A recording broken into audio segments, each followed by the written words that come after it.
if you spot an opportunity, then bring that to managers and leaders, because that's golden. There was never any doubt that we were going to do it. It was just a case of how.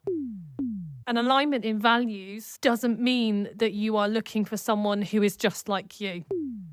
Don't think that it's selfish to make sure that your week or your month has that little sprinkle of what gives you joy. This is the Education Business Podcast for all founders and business owners in the education sector. This podcast is for you if you have an education business or you're thinking about starting one. That could be tutoring, publishing, holiday clubs. It really doesn't matter. You're in business and you're also in education. But most of all, you're focused on improving outcomes for children in the way you know best, through your business. I'm Claire Riley, co-founder of educational resources website Classroom Secrets, and I'll be sharing how to make your education business bigger, better, and have more impact through my own experiences and also the conversations I have with other founders and business owners in education. The Education Business Podcast is sponsored by Classroom Secrets, helping you to support your children's learning. Lisa, welcome to the Education Business Podcast. Everyone loves a story where somebody has been part of a big transformational journey. And so your story really intrigued me. So you started off as a tutor, but you're not a tutor anymore. And internal promotion and people helping us grow the company for the long term is something that we're really invested in at Classroom Secrets. So I was really excited to talk to you and hear about your journey. So you started off as a tutor. How did that journey progress to what you do now? Hi Claire, absolute pleasure to join you. I'm very happy to start the conversation with sharing a little bit more about my journey at Explore Learning, where I have gone from a tutor to now leading the organisation as CEO. I started as a tutor in one of our first learning centres, and it was very clear to me very quickly how much I loved creating very deep relationships with our children and with their families and parents, and how enjoyable it was to really figure out what they needed in order to make meaningful academic progress and get those light bulb moments where it all clicked together. And it's really that mission of nurturing fearless learners that's always been at the heart of why I do what I do in the business. I've been very lucky that as the organisation scaled and grew, I was given opportunities to progress and take on new roles. And I always said yes to those opportunities.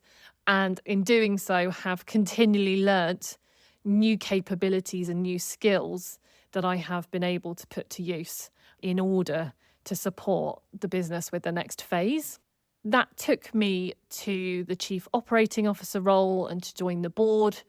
And it's really over the last 5 years that I've led the transformation of the organisation, where we have gone from being a purely centre-based provider to now supporting children both in our centres and online. And I've also really spearheaded the digital transformation of the organisation, where we have built out our proprietary tech platform, which gives us a multitude of opportunities in terms of how we best support children and families to make the best educational progress they can. Now, earlier this year, I took over from the founder to step up and be the CEO of the organisation, and I'm very excited to lead us forward in our next chapter of growth. Thank you for sharing that context, Lisa. It reminds me of a colleague we had at Classroom Secrets who started as a proofreader, ended up being the ops director, and went on to buy her own company as well. So I love that you were given the opportunities. What made you want to start as a tutor in the first place? And what was the first opportunity you were given? And what made you say yes? What made you go for it? So I went into tutoring because I had graduated from university, not really sure what the next step was, and saw an advert for Explore Learning as they had recently launched a centre very close by to where I lived. And I thought it sounded really exciting, really interesting. And the people that I met, so the original managers of that centre, were so inspiring. And I started there as a tutor and immediately loved the children and the parents. And the managers of that centre very early on said, would you like to do a little bit more work, chatting to the parents about the progress that their children are making? And I said yes.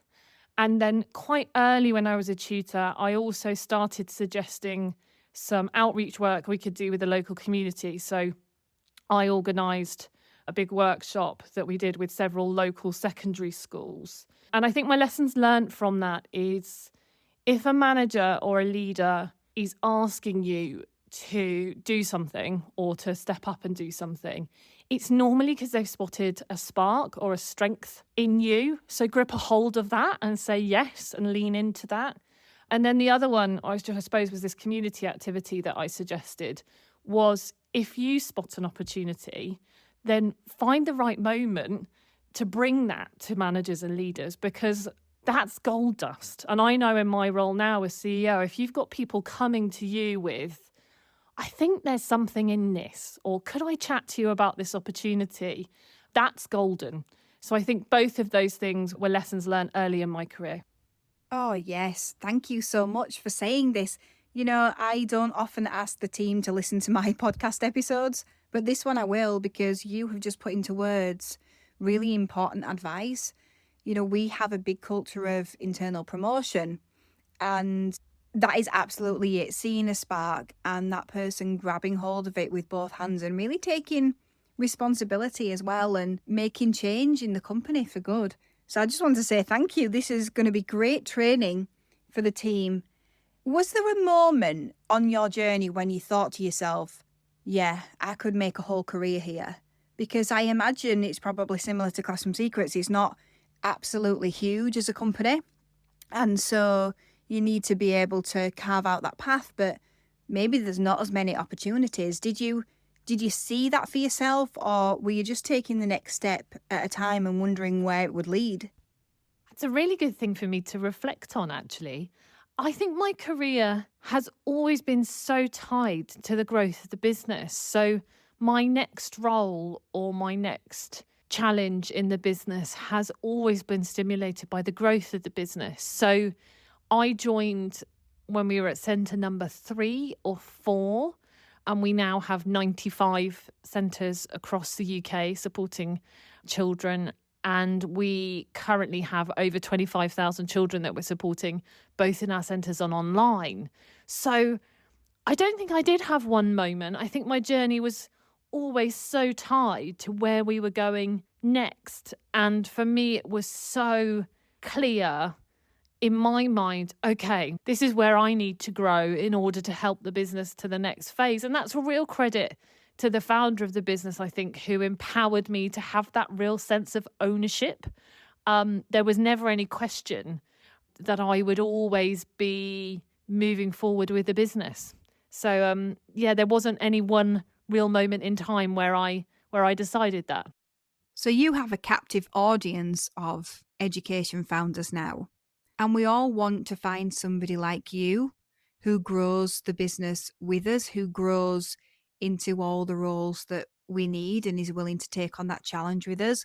And I feel really lucky because we have had that at Classroom Secrets. But every founder would like that, and you're on the other side of that coin. So from your perspective, what does that look like?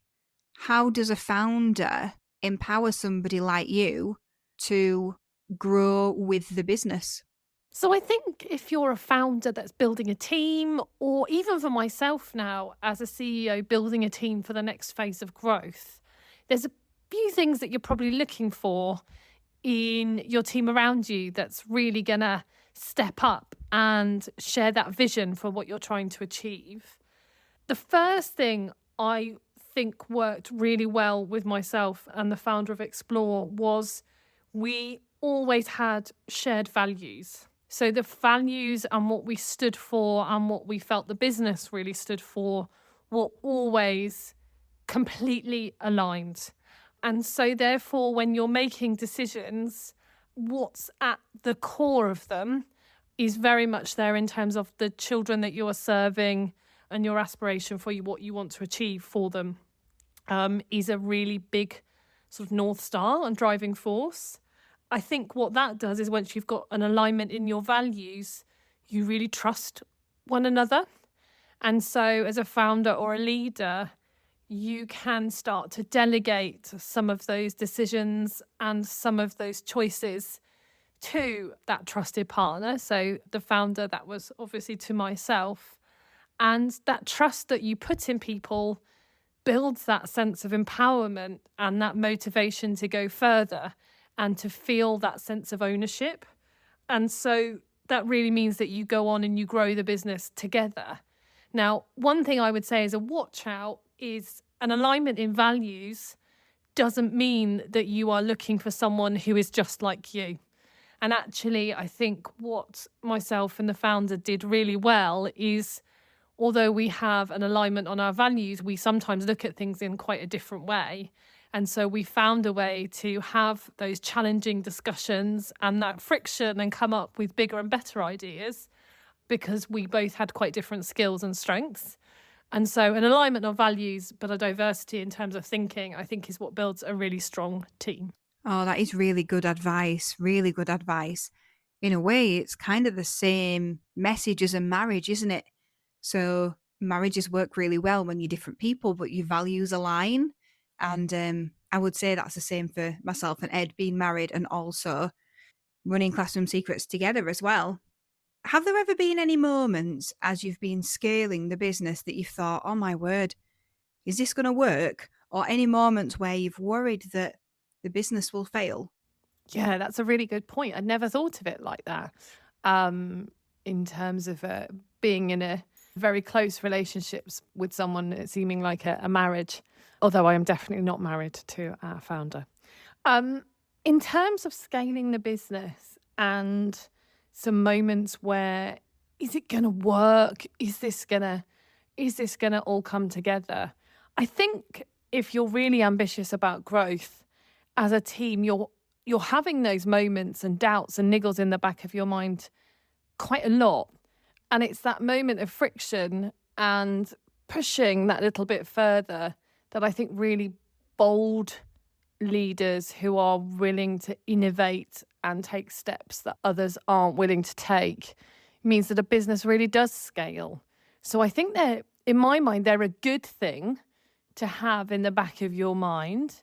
But then you need to work through why am I thinking like that and how do I overcome the things that are maybe my worries, and the team have to come together and feel safe enough to put those worries on the table and to build conviction around, okay, well, what's the plan in place we have if this happens, or this is a big risk and what have we done? Have we done all that we can to make sure that that doesn't happen?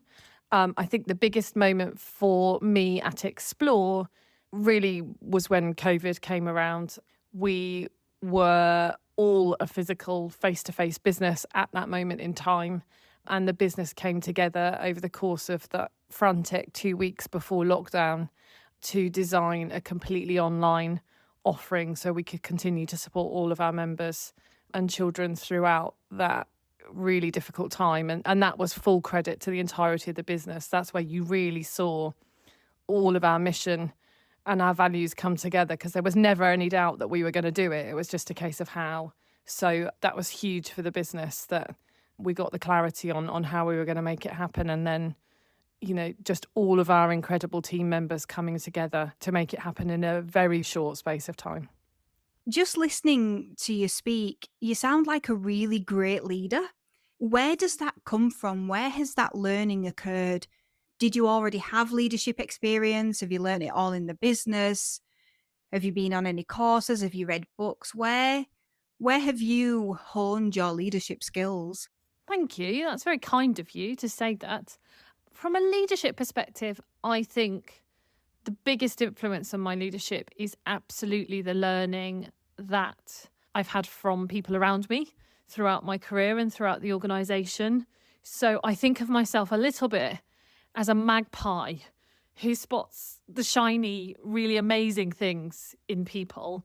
And then I love to figure out what makes them great at that thing. And in doing so, I often reflect on how I could do that thing better and how that shows up for me.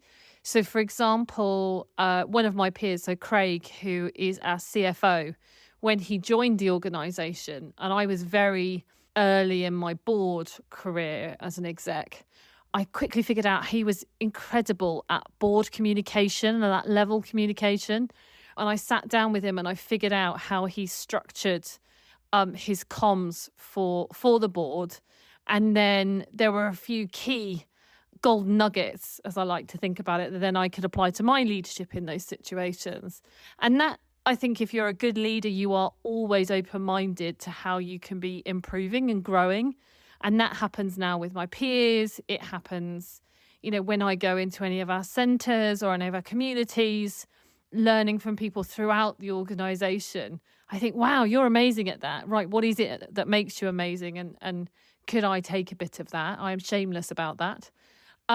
Secondly, I did do some executive development, and I did a course at London Business School, which was a leading businesses into the future course and program, and it was fantastic.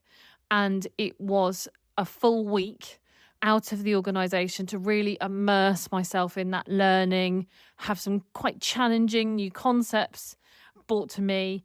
And then again, an incredible group of people in that cohort for that course who really brought that learning to life and brought new ideas to my thinking about leadership and what the business needed to be in the next 5 to 10 years.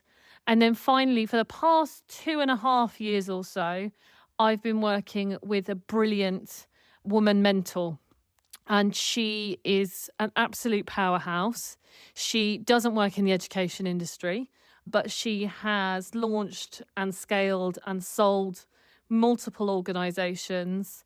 And the way that she looks at the world and the way that she looks at leadership is so inspiring. And so to have her as a partner who I can go to with anything, from the tiniest small detail thing to the biggest strategic question, and to have her bash it around and to riff on those things has been pretty transformative for my leadership as well. So lots of different things, but I think the thing I would always have at the forefront of my mind is to stay open to how you can grow and how you can continue your journey as a leader. Do you teach children as part of your business offering? Have you considered using resources from Classroom Secrets? At Classroom Secrets, we're always adding new resources for a range of subjects, and we're keen to hear your suggestions for resources too. We know that you didn't go into business to work more hours than you did in the classroom. You went into business to give you freedom. Let us help with that. Visit classroomsecrets.co.uk to sign up. Again, such brilliant insights, and it goes to show, doesn't it, that mentorship is really important, and being able to be self-aware, I think, more than anything. I think lots of founders go into business not even thinking that they need to develop that. I didn't think I was going to grow a team at all. I did grow a team, and then, oh my word, did my leadership journey commence. And it was really tough, and it felt so public. It wasn't a slow, gentle journey either. It was very, very tricky. So staying with the leadership theme, what's the worst leadership advice you've ever been given? Thanks for sharing that. I think leadership is tricky. And I think what's really interesting about what you just said is it can be tough and public. You're very much in the spotlight as a founder or a leader of an organisation, and that spotlight can feel quite bright sometimes. So, yeah, it is something that I think you have to get comfortable with. You asked me a very interesting question about what's the worst leadership advice I've ever been given. And it's probably earlier in my career. There are a few examples of feedback around being more like another leader, or could you do more of this like such and such? And I think I tied myself in knots a little bit with that, because as soon as you're trying to emulate someone else's style, it never really works. And it definitely feels uncomfortable, and you end up, I think, not coming across and doing your best work when you're trying to emulate somebody else's style. So I think what I always try and do, if there is any of that feedback which is related to someone else, is really try and unpick what's the skill or what's the capability that the feedback is relating to, and then being really true to myself in terms of, well, where does that show up for me? What do I need to do to make that a part of my leadership toolkit? Because pretending to be someone else is never going to work, in my experience anyway. That's a really good point, and I would say one of my big leadership lessons really that, the worst era in my business was when I didn't feel like I could be myself and be understood as myself, and we had to do a lot of work to unpick that and change that. So I think you're absolutely right. You can't be the same as somebody else. You have to lean into who you are and find the best bits there. What has surprised you most since stepping into the CEO role? I love this question, um, because I think there is so much sort of mythical, legendary status around the CEO, founder, leader role that prevents quite a lot of people from thinking it could be them and it could look like them. And I think I was probably one of those people, if you were to look back, 5, 10 years. And so I think we have quite a big responsibility as CEOs and founders to pull back the curtain a little bit more and show people what leadership really looks like and how accessible it can be for a more diverse group of people. So, what surprised me is I've spent quite a lot of time meeting with other CEOs, either of private equity backed companies like ours is, or outside of our sector, outside of education. And guess what? They're facing exactly the same challenges.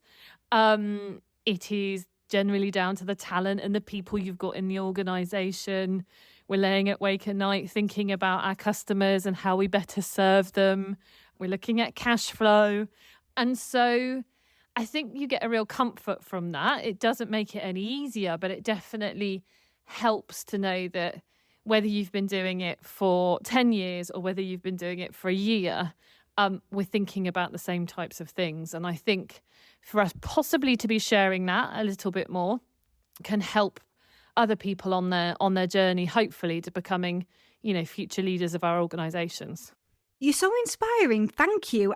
This is like therapy for me and very inspirational. And I know this stuff, but I needed the reminder. So it's really, really helpful. The other day, I had a chat with an early stage education business founder, and I'd been put in touch with this person by somebody that I met in a business group for founders. And she said to me, "Oh, like, how long have you known him and what have you learned from him?" And I shared that he was a really successful entrepreneur. But during some of the meetings that we had, it was like a forum, he'd struggled.